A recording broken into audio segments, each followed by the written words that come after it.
ስለወጣችሁ በጣም ከልቤ አመሰግናለሁ።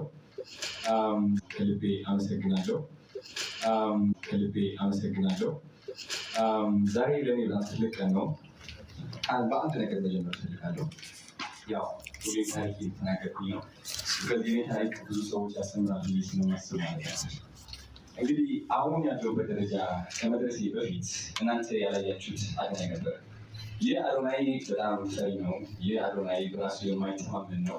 ይህ አዶናይ ከሰው በታች ነኝ ብሎ የሚያስብ ነው። ወደ ስኬት መድረስ አልችልም ብሎ ያመነ ነው። ይህ እምነት ከየት እንደመጣ አላውቅም። ግን እዚህ ሀገር ከመጣ በኋላ አንድ ያስተዋልኩት ነገር ምንድን ነው? እኔ የያዝኩት ይዤው የነበረው ኔጌቲቭ የሆነ እምነት ወይም ደግሞ አሉታዊ የሆነ እምነት አብዛኛው ወጣት ላይ ያለ እምነት ነው እና ይህ እምነት ከየት ነው የመጣው?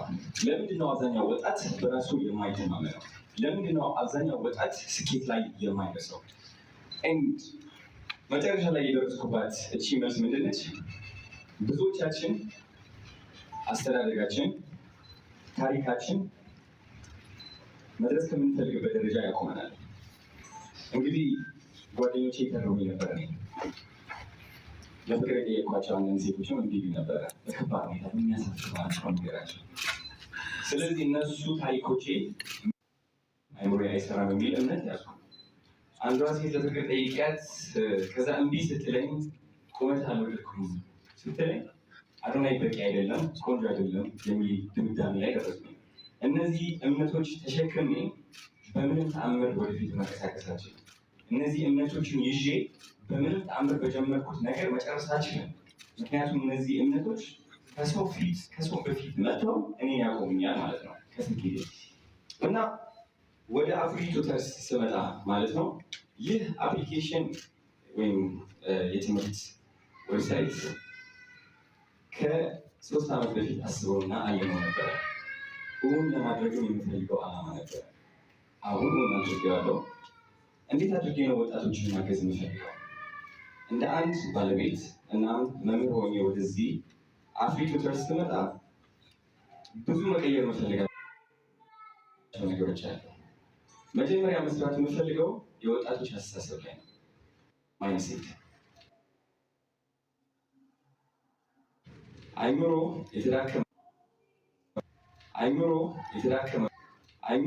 የተዳከመ ከሆነ በራስ ማትጀመር ከሆነ ጀምር በምንታም እምነት ነው ትልቅ ገርዛለሁ። ለዛም ነው አፍሪ ቱተር ውስጥ እኔም እንደ መምህር ሆኜ መጥቻለሁ። ኮንፊደንስ ስልጠና እሰጣለሁ። የራስ መተማመን ሰው ምን ይለኛል የሚለው እና ሞልሶ የአይምሮ ዋነኛው ደግሞ የራስ አመለካከት ሰልፍ ኢሜጅ ይለው እና ሞልሶ የአይምሮ ዋነኛው ደግሞ የራስ አመለካከት ሰልፍ ኢሜጅ ይለው እና ሞልሶ የአይምሮ ዋነኛው ደግሞ የራስ አመለካከት ሰልፍ ኢሜጅ ይለው እና ሞልሶ የአይምሮ ዋነኛው ደግሞ የራስ አመለካከት ሰልፍ ኢሜጅ አንተ የምትመለከትበት እኩል ነው። ለራስ ያለኝ አመለካከት ስቀይረው ደረጃዬን ተስተካከለ። ይህ ለውጥ ወጣቶች ላይ መፍጠር እፈልጋለሁ። ሌላው ማስተማር የምፈልገው ነገር ደግሞ ምንድነው? ያው ቲክቶክ እንደዚህ ቅጥፍ አድርጌ በልቻለሁ በደንብ አድርጌ። ይህ የሆነው አብዛኛው ሰው የሚመስለው እድል ብቻ ይመስለዋል። ነው እድል አይደለም። አልጎሪዝሙ በደንብ ስላወቅሁት ነው። በ2 ወር ውስጥ ወደ 1.3 ቢሊዮን እይታ አግኝቻለሁ። ለማሰብ የሚሄድ እንግዲህ በጣም ብዙ ታላላቅ ቲክቶከሮች አሉ፣ ሜጋ ኢንፍሉዌንሰርስ የሚባሉ 1.3 ቢሊዮን እይታ ማለት አይ ቲንክ 2 ዓመት የሚያገኙት እይታ ነው። በ2 ወር ውስጥ ስታገኘው የሆነ የሰበርከው ነገር አለ፣ የሆነ የተረዳኸው ነገር አለ። ስለዚህ ኢትዮጵያ ውስጥ የቲክቶክ አንደኛው መምህር እኔ ብዬ አስባለሁ። ይህ ትምህርት ደግሞ ለማካፈል ዝግጁ ነው ይላችሁ እፈልጋለሁ። ብዙ ወጣቶች ያላችሁ ወጣቶች ብቻ ሳትሆኑ ቢዝነስ ባለቤቶች ያላችሁ ቢዝነሳችሁ እንዴት አድርጋችሁ ማርኬት ማድረግ እንዳለባችሁ የማታውቁ የምትፖስቱት የምትለቁት ቪዲዮዎች ቢዝነሳችሁ ኪሳራ ውስጥ የሚያስገቡት ቪዲዮዎች ናቸው። ብራንዲንግ አታውቁም ብዙዎቻችሁ። ፐርሰናል ብራንዲንግ የሚባል ነገር አለ። የአዶናይ ፐርሰናል ብራንዲንግ እንግዲህ ብዙዎቻችሁ ታውቁታላችሁ። ስለዚህ ይህ ፐርሰናል ብራንዲንግ ሚስጥር አሳልፌ መስጠት እፈልጋለሁ። ቢካዝ ለምንድን ነው የምሰጠው? እኔ አሁን አብዛኞቹ ከአጠገቤ የነበሩ ስኬታማ ሰዎች የዛኔ ገንዘብ ሳይኖረኝ፣ እውቀቱ ሳይኖረኝ፣ ስኬቱ ሳይኖረኝ ምንም ያካፍሉኝ ነገር አልነበረም። የራሳቸው ፎርሙላ፣ የራሳቸው ሚስጥር ራሳቸው ደብቀው ያግዛል። አሁን ያለንበት ሌጌሲ ሚዲያዎች የሚባሉ አሉ። እነዚህ ሚዲያዎች ቀርተው ቲቪ ላይ የሚታዩ ሚዲያዎች እየቀነሱ ወደ ስልክ እየተቀየረ ነው። አብዛኛው ሰው ቀና ብሎ ማየት አቁሞ ድን ብሎ ማየት ጀምሯል። ሁሉም ነገር የሚገኘው እዚህ ውስጥ ነው ማለት ነው። ፕሮሞሽኖች እዚህ ናቸው፣ ቢዝነሶች እዚህ ናቸው፣ የኢትዮጵያ ኢኮኖሚ ያለ እዚህ ውስጥ ነው። ይህ ማለት ምንድነው? ለወጣቶች በሚሊዮኖች የሚቆጠሩ የስራ እድሎች አሉ። ግን ህይወታችን መቀየር ከፈለግን ክህሎት መማር ይኖርብናል። ቪዲዮግራፊ፣ ሲኔማቶግራፊ፣ ግራፊክስ ዲዛይን፣ ኮንተንት ክሪኤሽን፣ ስክሪፕት ራይቲንግ፣ እነዚህ ነገሮችን ካልተማርን አሁን ባለንበት ደረጃ በጣም ብዙ ነገር ነው የምናደርገው። በጣም ብዙ ህይወት ቀያሪ እድሎች ያመጡናል ማለት ነው። እኔም ወደዚህ የመጣሁት ይህ ነገር ለመቀየር ነው። አላማዬም ዛሬ እውን ሆኗል። ተጨርጆ ደስ ይላል።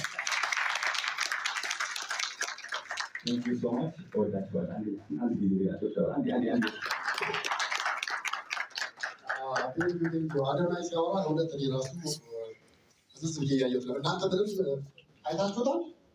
ያያችሁ አንድ ሞራል ስትልባቸው እስካሁን ንግግር ያደረጋችሁት እባካችሁ በክብር ወደ መድረኩ እንድትወጡ በአክብሮት እጠይቃለሁ።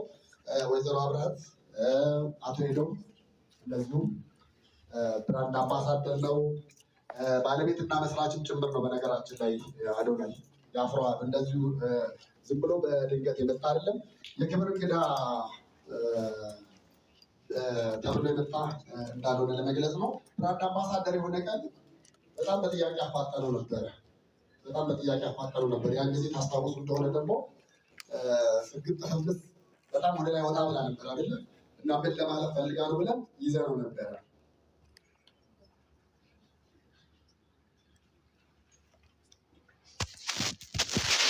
ያቺ ስግጥ ህብስ ምን ማለት ነው ብለን አፋጠን ይዘነው ነበረ። ደህና አድርጎ መልስ ሰጠ።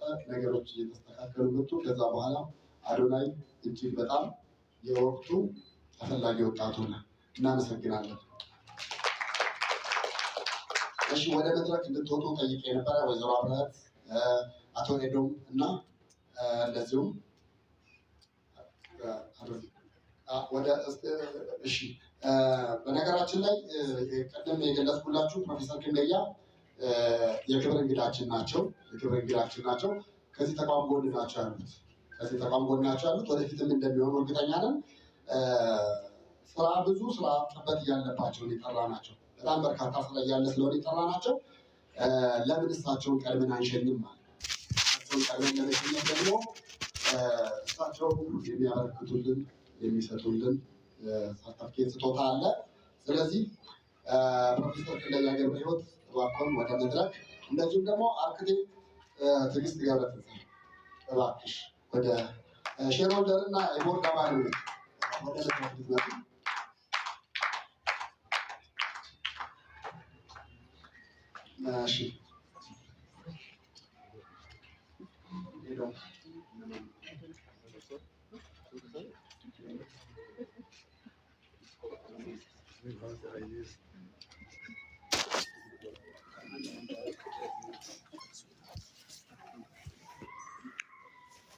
እሺ ሰዓታችንን ቀልጠፍ ለማድረግ ተሸላሚዎቹን